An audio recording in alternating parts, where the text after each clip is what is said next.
Hey everyone, today I'm going to show you how to fill out IRS Form 2848, also known as the Power of Attorney form. So this form lets you give someone permission to speak to the IRS and handle tax matters for you.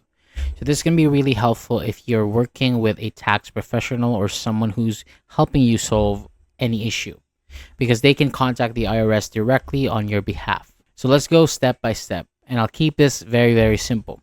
So starting at the top of the form, you'll see this section for taxpayer information. So in here, you just enter your full name, address, and your taxpayer identification number, like your social security number. There's also a space for your number, so just fill that in as well.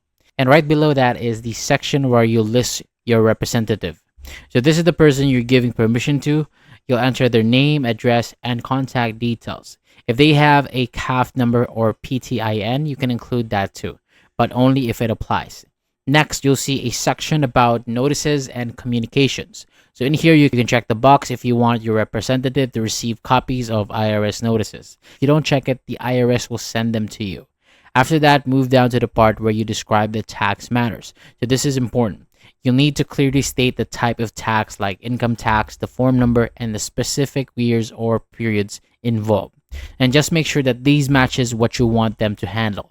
Then there's a section for additional acts authorized. So this part lets you give extra permission, like allowing your representative to access your IRS records or sign certain documents. Only check what you really want to allow.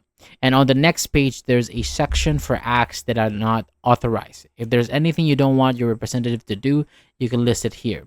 And if not, you can leave it blank. Then you'll come to the signature section. So in here, you'll need to sign and date the form. If this isn't completed, the IRS won't accept it, so make sure everything is filled out properly.